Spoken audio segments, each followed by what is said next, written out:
Assalamualaikum, Sobat Sejarah. Pernahkah kalian mendengar kisah seorang pangeran yang rela meninggalkan kemewahan istana demi mendalami ajaran Islam? Ya, dialah Pangeran Cakrabuana, atau yang lebih dikenal dengan nama Pangeran Walangsungsang.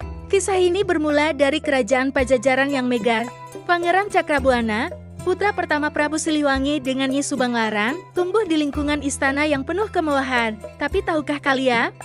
Di balik gemerlapnya kehidupan istana, hati sang pangeran muda ini gelisah mencari kebenaran. Suatu hari, takdir membawanya bersentuhan dengan ajaran Islam.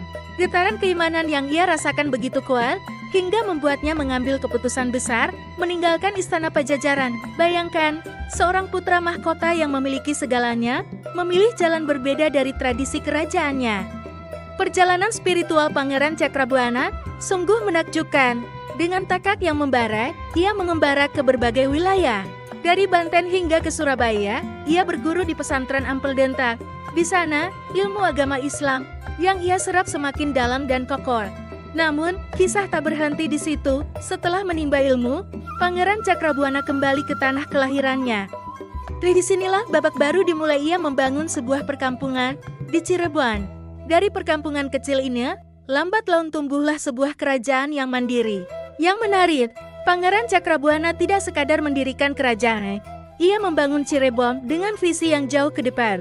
Membuka pelabuhan, mengembangkan perdagangan, dan yang terpenting, menyebarkan ajaran Islam dengan cara yang damai dan bijaksana. Sobat Sejarah, pernahkah terpikir betapa beratnya keputusan yang diambil Pangeran Cakrabuana? Melepaskan status pangeran pewaris tahta Pajajaran, memulai dari nol di tempat baru, dan membangun semuanya dari awal. Namun justru dari keberaniannya inilah, lahir sebuah peradaban baru yang memadukan budaya Sunda dengan nilai-nilai Islam. Kepemimpinannya di Cirebon membawa berkah bagi banyak orang, masyarakat hidup makmur, perdagangan berkembang pesat, dan yang lebih penting lagi Islam tersebar dengan damai. Tak heran jika hingga kini nama Pangeran Cakrabuana atau Mbah Kuwu Sangkan masih sangat dihormati di Cirebon. Ketika tiba waktunya untuk meneruskan kepemimpinan, Pangeran Cakrabuana dengan bijak menyerahkan tampuk kekuasaan kepada keponakannya, Syarif Hidayatullah, atau yang kita kenal sebagai Sunan Gunung Jati, di bawah kepemimpinan Sunan Gunung Jati. Cirebon tumbuh semakin besar dan menjadi salah satu pusat penyebaran Islam di Pulau Jawa. Sobat sejarah yang luar biasa, kisah Pangeran Cakrabuana mengajarkan kita banyak hal. Keberanian untuk mengikuti kata hati, kegigihan dalam menuntut ilmu, dan kebijaksanaan dalam memimpin. Beliau membuktikan bahwa untuk membangun sesuatu yang besar, kadang kita perlu berani mengambil langkah yang tidak biasa. Nah, bagaimana menurut kalian tentang kisah inspiratif ini?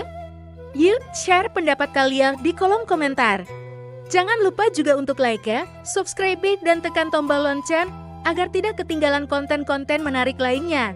Sampai jumpa di video berikutnya, Sobat Sejarah. Wassalamualaikum warahmatullahi wabarakatuh.